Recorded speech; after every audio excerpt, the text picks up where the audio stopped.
ओम शांति। आज 25 मई के बाबा के अव्यक्त मुरली के महावाक्य हैं कि बाबा ने 4 खजाने दिए हैं। ज्ञान का खजाना है ना, दूसरा याद का, और तीसरा धारणा का, और चौथा सेवा का खजाना दिया है। बाबा ने आज इन्हीं खजानों के बारे में हमें याद दिलाई है।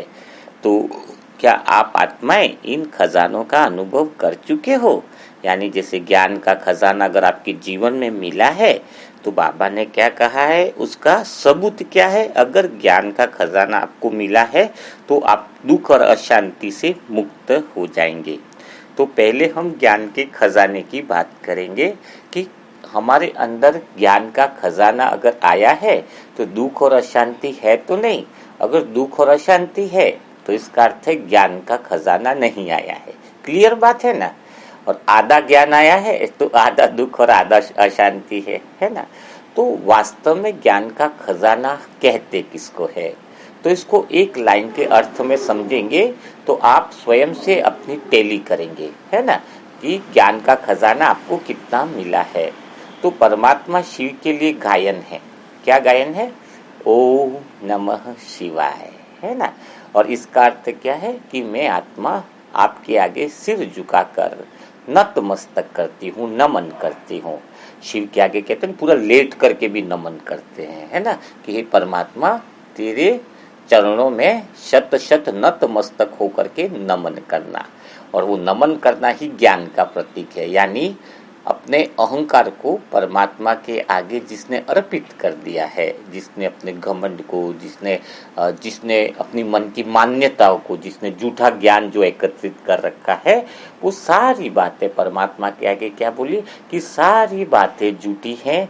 जो झूठा ज्ञान अभी तक सीखा बचपन से, पिछले जन्मों से, उस सारे झूठे ज्ञान को, अपने झूठे अहंकार को कि मैं बड़ा हूँ, मेरे पास ये है, मैंपन का अहंकार, तो जिसने भी सच्चे दिल से अहंकार का त्याग कर दिया, अहंकार को छोड़कर परमात्मा शिव के चरणों में नमन हो गए, है ना।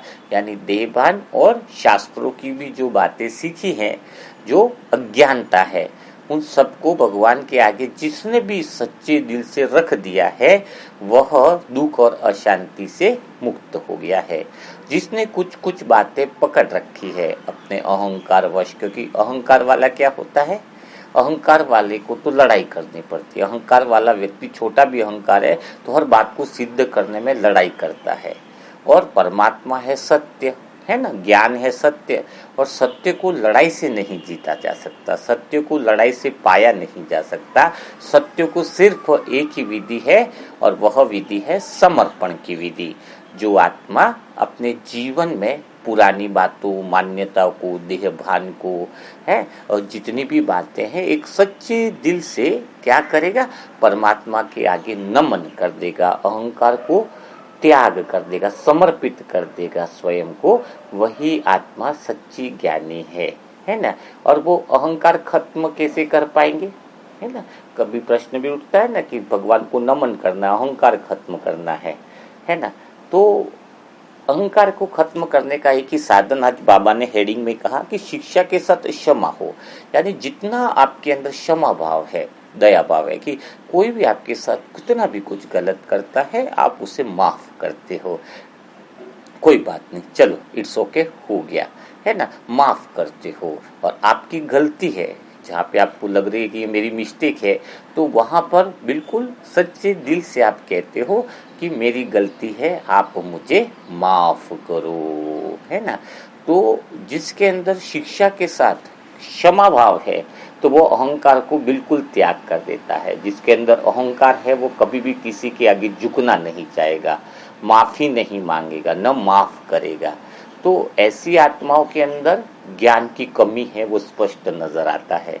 और जिसके अंदर सरलता है कि चाहे कोई छोटा बच्चा भी है, अगर मैं बड़ा हूँ लेकिन मुझसे गलती हुई है तो मैं उससे भी क्षमा मांगूंगी, मैं आत्मा उसको भी बोलूंगी कि हे आत्मा मुझे माफ कर दे, सॉरी मेरी मिस्टेक है।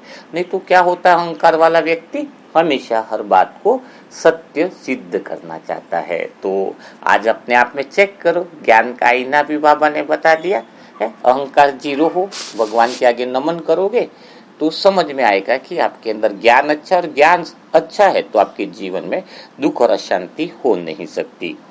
दूसरा खजाना दिया है याद का खजाना, यानी भगवान की याद से सर्व समस्याओं पर विजय प्राप्त करनी है और शक्तियों के आधार से भी सर्व समस्या और सर्व विघ्नों को सहज पार कर लेते हैं।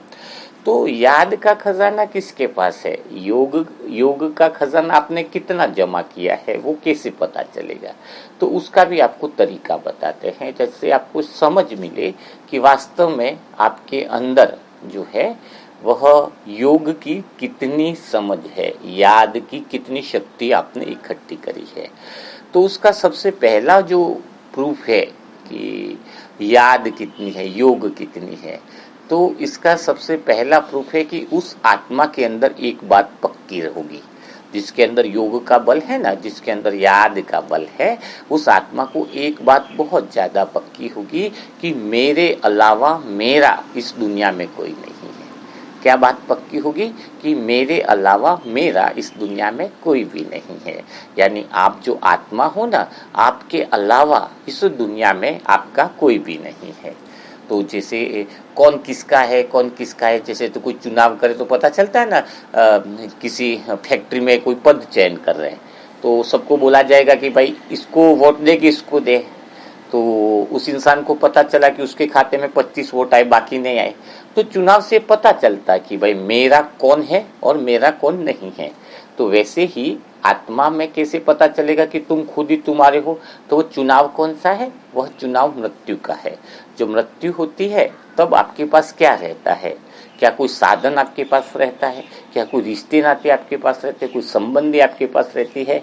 या फिर क्या चीजें हैं ऐसी जो आपके पास रहती है? तो आपके अलावा आप स्वयं जो चैतन्य हो, आपके पास चैतन्यता की जो शक्ति है, आपके अलावा आपका कोई भी नहीं रहता है। तो आप ये झूठा जो मान के चले हो, मेरे बीवी, मेरे बच्चे, मेरे, ये एक्चुअल में आपने उसको अपना बनाया है उनको गुलाम बनाने के लिए। सच में आपके अपने खुद के स्वार्थ और सपने को पूरा करने के लिए इंसान दूसरों को मेरा बोलता है ना। बेटा बाप से सपना देखेगा, बच्चा मेरे सपने पूरा करेगा। बच्चा खुद चाहता है मेरा बेटा मेरे सपने पूरा करे, तो कोई किसी के सपने पूरे नहीं करता, वो खुद अपने लिए जीता है ना। ईमानदारी से देखा जाए तो खुद के अलावा खुद का कोई भी नहीं है। यह सत्य पता चल जाए कि मैं आत्मा स्वयं के लिए हूँ, तो न तो मुझे किसी को गुलाम बनाना है, उसको भी बोलना है तू भी अपने सपने के लिए जी, तू भी अपने जुनून के लिए जी, तू भी अपने सत्य स्वरूप के लिए जी, है ना। न इच्छा है, न आशा है, न किसी से अपेक्षा है ना। तो यह जीवन स्वतंत्र जीवन होता है। तो योगी आत्मा जो है, योग बल जिसके अंदर है, उसकी पहली जो निशानी है वो क्या निशानी है? कि वह बिल्कुल हर समय स्मृति में रहेगा। क्या स्मृति में रहेगा? कि मेरा कोई भी नहीं है, मैं खुद का हूँ। क्या है? कि मेरा कोई भी नहीं है इस दुनिया में, मैं स्वयं ही स्वयं का हूँ। क्योंकि आप स्वयं कभी भी स्वयं से दूर नहीं हो पाओगे। अरबों साल हो जाए, कितने भी साल हो जाए, मैं आत्मा चैतन्य हूँ, है ना। मेरी लाइफ है ना, मैं अजर हूँ, अमर हूँ, अविनाशी हूँ, तो मैं स्वयं की हूँ। तो जैसे ही उसको यह अवेयरनेस से स्मृति है कि मेरा कोई नहीं है, मैं खुद स्वयं की हूँ, तो जो खुद का होके रहता है, खुद का आत्मिक स्वरूप में होकर के जो रहता है, उसके अंदर निरंतर याद बल, योग बल जिसको कहते हैं, वह निरंतर बढ़ता रहता है। तो यह आपको दूसरा खजाना जो है वो याद का जो खजाना मैंने बताया है ना, निरंतरता रहती है। परमात्मा की याद भी निरंतर रहती है क्योंकि उसके अंदर चैतन्यता है, और चैतन्यता की जो समझ है वह उसके अंदर है, तो फिर तो वो निरंतर ही रहेगा ना। फिर कोई ऐसा तो चांस ही नहीं है कि वो भगवान के करीब न हो, क्योंकि जो स्वयं की आत्मा के जो करीब है वह तो सबके करीब है, यानी भगवान के भी करीब है और दूसरी आत्माओं के भी क्या है, वह करीब है। तो यह बात आपको क्लियर हो गई, बिल्कुल समझ में आ गई होगी। और अगर तीसरी बात अगर हम देखा जाए तो वह है धारणाओं का खजाना, जिसमें सर्व गुणों की प्राप्ति होती है। तो धारणाओं का खजाना कैसे पता चलेगा कि आपके अंदर कितनी धारणाएं अभी आपने जमा करी है, धारणाओं में आपने क्या खजाना इकट्ठा किया है, कौन सी बात आपने धारण करी है ना। तो ऐसे तो बहुत सारे खजाने हैं धारणाओं में, लेकिन हम तो उस पॉइंट पे आते हैं जिसके अंदर सारी धारणाएं समाई हुई हों। वह एक पॉइंट जो आत्मा करती है, उसके अंदर संपूर्ण धारणाएं स्वतः ही चलती है। उसको ध्यान नहीं देना पड़ता कि मैंने ये धारण किया कि नहीं, मैंने वो धारण किया कि नहीं, मैंने उससे प्रेम से बोला कि नहीं, मैंने उसको अच्छे से बोले कि नहीं। ऐसी लिस्टों में अगर जाओगे तो उलझ जाओगे। तो मेन जो ऐसी कौन सी धारणा है जिसको धारण करने में जीवन की सारी धारणाएं आ जाए, तो उस बात को हम समझते हैं, उस बात को हम लेते हैं। ठीक है ना। तो सबसे पहली जो धारणा है आत्मा के अंदर, वह कौन सी होनी चाहिए, और उसी के अंदर ही दूसरी बात भी आपको आ जाएगी। ठीक है ना। तो पहली धारणा क्या है कि आत्मा जब कहती है कि मुझे काम विकार आ रहा है, काम विकार में मैं आत्मा गई थी। ठीक है, कोई कहता है मैंने क्रोध किया था, है ना, लेकिन साथ में आकर हमें बता रहा है कि मैं काम विकार में गया था, मैं क्रोध में गया था, और साथ में क्या बोल रहा है कि मुझे आगे गुस्सा न आए, मुझे आगे काम विकार ना आए, है, मैं इसके लिए क्या करूं, है ना। तो क्या फर्क है अभी, मतलब क्या कहना चाह रहा है, इस बात को बहुत अच्छे से समझना। अभी वो कह रहा है कि मैंने काम विकार में गया था, लेकिन मैं आगे काम विकार में न जाऊं, उसके लिए क्या करूं। तो इसका अर्थ क्या हो रहा है, गहराई से समझो। जब वो कह रहा है कि मैं पहले काम विकार में गया था और आगे काम विकार में नहीं जाऊं, इसका अर्थ अभी वो अपने आप को क्या मान रहा है कि मैं पवित्र आत्मा हूं, यही मान रहा है ना। यही सोच है आपकी भी, यही ना कि मैं पहले कल गुस्सा किया था, लेकिन मैं आगे गुस्सा न करूं, तो मुझे क्या करना चाहिए। तो जब आपने कल गुस्सा किया था और आज कल गुस्से करने वाले भी आप ही हो, आज भी आप खड़े वो आप ही हो, और कल गुस्सा करोगे तो वो भी आप ही रहने वाले हो। यानी अभी आप जो अपने आप को शांत स्वरूप मान रहे हो, वो शांति में हो ही नहीं। मेन बात है, अभी कोई ऐसी परिस्थिति आ जाएगी तो आप गुस्सा कर लोगे। कल काम विकार में गए थे, आज काम विकार में नहीं जा रहे हो, इसका मतलब अभी आप पवित्र आत्मा नहीं हो। खाली काम विकार की कोई वो सुंदरता आपके सामने आई नहीं, वरना तुम अभी भी काम विकार में चले जाओगे, है ना। तो बात यह है ही नहीं कि मैं उस समय काम विकार में गया था, आप वही व्यक्ति हो जो काम विकार में गए थे और अभी भी वही हो। क्योंकि जो आत्मा, तो इसका अर्थ क्या स्वीकार करना है कि अभी भी मैं वही आत्मा हूं जो काम विकार में जाने वाली थी, और अभी भी मैं वही हूं। तो मुझे बदलाव क्या लाना है, क्या लाना है कि मैं अभी अपने आप को चेंज करूं, इसी पल इसी सेकंड। कौन सी स्थिति को चेंज करूं कि मैं शांत स्वरूप हूं, मैं पवित्र स्वरूप हूं। अभी आप जो मानकर बैठे हो वो एक्चुअल में क्रोध है आपके अंदर, वही आत्मा हो, क्रोध वाली हो, लेकिन अभी कोई परिस्थिति है नहीं जिससे क्रोध दिखाई नहीं दे रहा है। लेकिन जो आत्मा ये स्वीकार कर ले कि कल जो क्रोध में गया था वही तो मैं हूं, परिवर्तन क्या है। क्योंकि जो शांत स्वरूप आत्मा होगी, उसकी निशानी होगी, उसकी धारणा होगी, वो कभी ये नहीं कहेगा कि कल मुझे क्रोध आ जाए तो मैं क्या करूं। शांत स्वरूप आत्मा तुम अभी मानकर बैठे ही नहीं हो, तो क्रोध तो आना ही है, क्योंकि तुम अभी देह बन के बोल रहे हो ना। अभी मैं बोलूं कि मैं कल काम विकार में चला न जाऊं, मुझे डर है, इसका मतलब मैं अभी भी काम विकार वाली ही आत्मा बोल रही हूँ, क्योंकि मैं देह अभिमान में बोल रही हूँ। यह बात जिसको समझ में आएगी उसकी धारणाएं पक्की हो जाएगी। तो क्या करना है कि मैं आत्मा पवित्र हूं, अभी प्रैक्टिस करनी है। ऐसा नहीं कि काम विकार की कोई सारी चीजें अवेलेबल हो और आप उससे बच पाओगे, नहीं। अभी ही तुम्हारे अंदर यह सोचना है कि अभी भी मैं काम विकार में जा सकता हूं, अभी भी मेरे अंदर शांति आ सकती है अगर मैं देहभान को भूल जाऊं, और अभी भी ये प्रैक्टिस करूं कि मैं आत्मा शांत स्वरूप हूं, मैं आत्मा आनंद स्वरूप हूं, मैं आत्मा प्रेम स्वरूप हूं। तो जब ऐसी स्थिति है तो उस आत्मा को डर नहीं लगता है कभी कि मुझे गुस्सा आ भी सकता है, ये फीलिंग ही नहीं आएगी। मैं काम विकार में जा सकता हूँ, अगर ऐसी कोई फीलिंग आपके अंदर है कि मैं कल गुस्सा कर सकता हूँ, इसका मतलब आपको स्वयं पर काम करने की जरूरत है। तो स्वयं पर ऐसा क्या काम करोगे कि जो संपूर्ण पवित्रता आ जाए, धारणा बिल्कुल पक्की हो जाए, संपूर्ण रूप से आप शांति में आ जाओ, संपूर्ण रूप से आनंद में आ जाओ। ऐसी क्या चीज की जाए, है ना।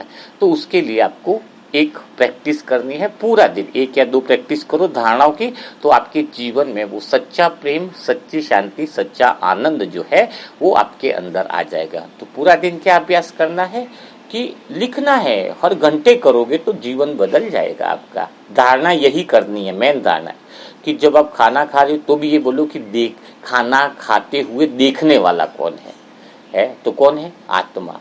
सामने कोई चीज दिखाई दे रही है तो इसको भी देखने वाली कौन है? मैं, आत्मा। यानी कौन है उसकी अवेयरनेस हो जाए, हर काम में ये अवेयरनेस हो जाए कि चलो मैं अभी सोच रही हूँ कुछ, तो सोचने वाली भी कौन है? सोचते हुए देखने वाली कौन है? तो वो कौन है? मैं, आत्मा हूँ। सामने लड़ाई झगड़ा हो रहा है कुछ भी, तो चलो लड़ाई झगड़ा तो हो रहा है, लेकिन इस लड़ाई झगड़े को भी देखने वाली कौन है? तो वो है आत्मा। तो जब आपको हमेशा ब्रश भी कर रहे तो ब्रश भी करवाने वाला कौन है? देखने वाला कौन है? ब्रश करते हुए कौन इसको देख रहा है? तो आत्मा।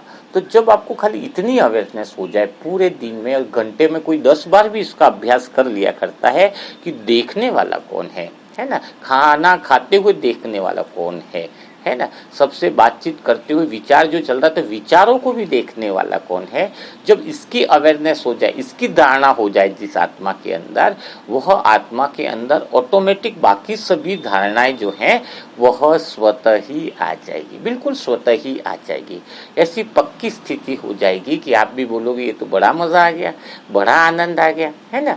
तो इसके लिए और कैसे गहराई वाली धारणा हम डेवलप कर सकते हैं, उसके बारे में भी थोड़ी बातचीत कर लेते हैं। कि देखने वाली हूँ मैं, आत्मा, ये तो क्लियर हो गया कि दिन भर में अभ्यास करना है ना? सोचने वाली कौन हूँ? जो विचार चल रहा है उस विचार की तरफ ध्यान मत दो, उस विचार को देखने वाली मैं आत्मा हूँ। तो उसको थोड़ा सा, जो देखने वाली आत्मा है उसको और थोड़ा सा गहराई में लेकर के जाते हैं हम। उसकी आपको धारणा बहुत ज्यादा प्रैक्टिस में लानी है। तो वो धारणा कौन सी है? वह धारणा है आपकी साक्षी भाव। कौन, क्या भाव है? आत्मा जितनी जितनी साक्षी भाव स्थिति में आएगी, उसकी सारे जीवन की जो मेन महत्वपूर्ण सारी जो धारणाएं हैं वो स्वतः ही होने लगेगी। और दूसरी आत्माएं भी हैं जो आपके आसपास की जो आत्माएं हैं, उनको अनुभव होने लगेगा कि ये विशेष आत्मा है। तो आप स्वयं से पूछो कि आप कितना साक्षी रह पाते हो। साक्षी का अर्थ आप एक दिन, आज के दिन रह करके देखो, आपका जीवन कितना बदल जाएगा। तो साक्षी का अर्थ क्या है, उसको थोड़ी सी सूक्ष्म लाइन में बहुत आसानी से समझ लेते हैं।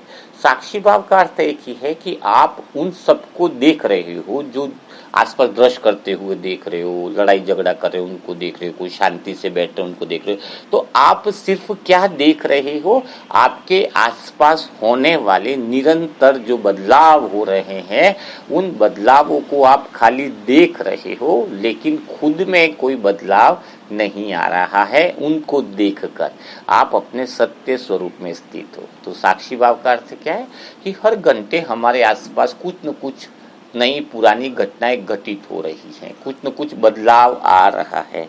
तो साक्षी भाव का अर्थ क्या है कि मैं आत्मा देख रही हूँ कि यह बदलाव हो रहा है, चारों तरफ का बदलाव हो रहा है। मैं सारी घटनाएं का गवाह हूँ, साक्षी हूँ। कोर्ट में गवाही देते हैं ना कि कौन गवाह है। गवाह का अर्थ क्या होता है कि जिसने सारी घटना को देखा है, लेकिन घटना में इन्वॉल्व नहीं होना चाहिए। नहीं तो घटना में अगर वो इन्वॉल्व है तो उसको गवाह नहीं माना जाता है ना?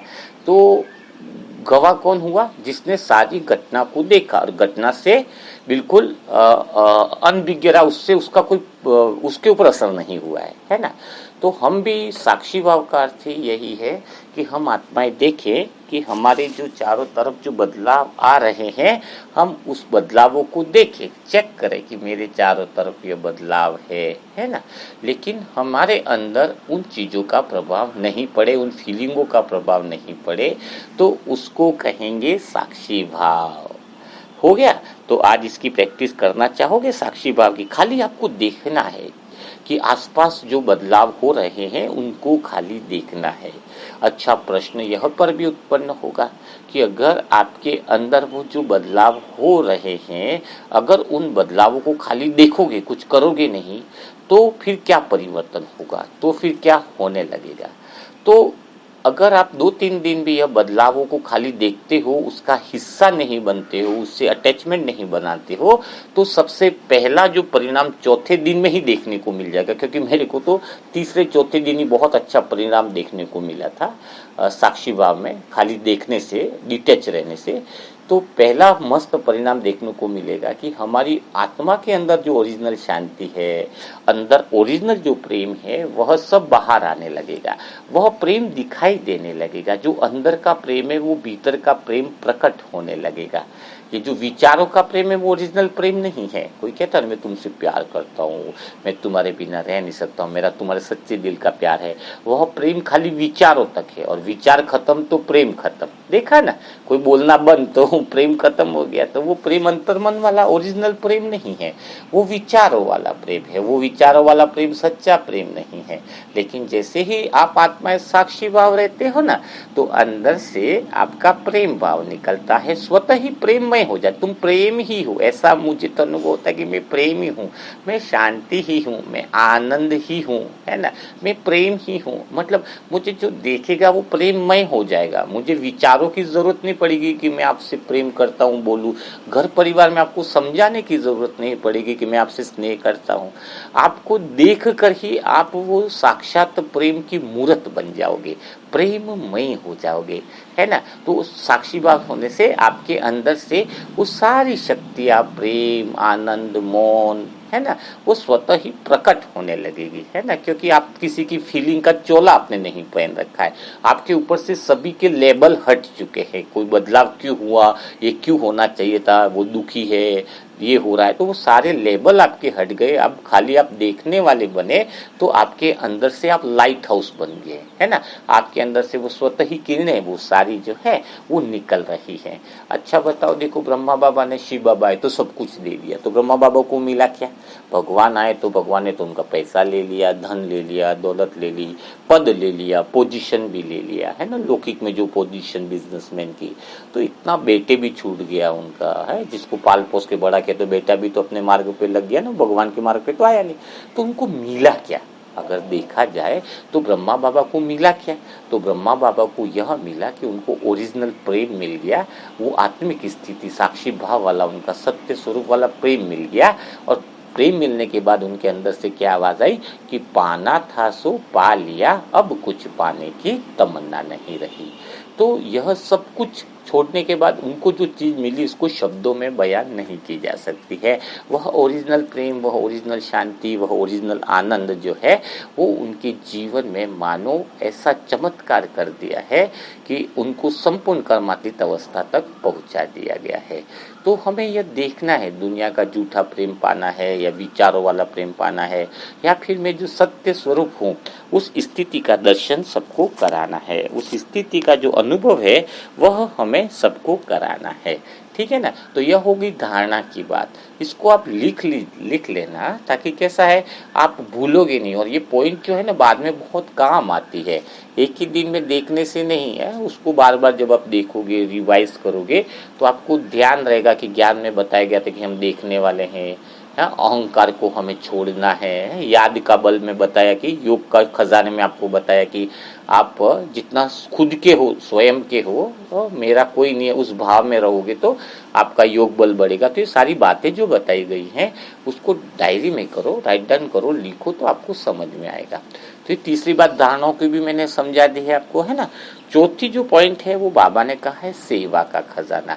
तो सेवा का खजाने में एक ही बात, जिसकी पक्की रहे वही सेवा कर सकता है। जिसको यह याद नहीं रहे मैं मास्टर सर्वशक्तिमान हूँ, मैं पवित्र आत्मा, ये सब तो ठीक है, लेकिन सेवा के लिए आपका एक संकल्प सुबह से शाम तक होना चाहिए कि मैं कौन हूँ। तो नींद में भी कोई उठे भाई मैं कौन हूँ, तो मैं आत्मा सेवक हूँ। क्या हूँ? जैसे भगवान इतना बड़ा है लेकिन क्या बोलता है, मैं तुम्हारा गॉडली सर्वेंट हूँ, मैं तुम्हारा गॉडली सर्वेंट। नौकर बोलना स्वयं को कितनी बड़ी बात है, जिसके अंदर पूरी दुनिया की खजाने, शक्ति, आनंद समाया हुआ है। वो कहता है कि मैं तुम्हारा गॉडली सर्वेंट हूँ। तो ये बात मेरे दिल को बहुत अच्छी लगी। तो सुबह उठ करके भी मेरा संकल्प यही रहता है, कोई भी मुझे पूछे कि भाई तुम करते क्या हो, मुझे ट्रेन में भी कोई पूछता है, बस में भी पूछता है कि तुम हो करते क्या हो, है ना। अभी आज मुंबई में हमारा है, अभी किसका ऑपरेशन होने वाला है, मुंबई में बड़े रेलवे के है, उनकी बहन का या साली का ऑपरेशन है। तो वो बोले इधर तक रुकते, बोले आप करते क्या, बोले मैं तो सेवक हूँ। हाँ, तो मेरा आइडेंटिफिकेशन क्या है, मेरा इमेज क्या है, एक ही है कि मैं अंदर बाहर एक ही, भाई मैं सेवक हूँ, मैं ईश्वरीय कार्य करता हूँ, मैं सबकी सेवा करने की ड्यूटी करता हूँ। जैसे आज आपको ऑपरेशन है, अभी कल ब्रेन ट्यूमर का उनका ऑपरेशन, आज वीडियो डलेगा, बहुत टिपिकल केस है उसका, है ना।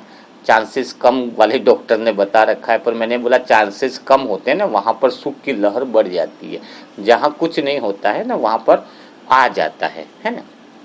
तो ये तो बहुत अच्छी वाली बात हो गई।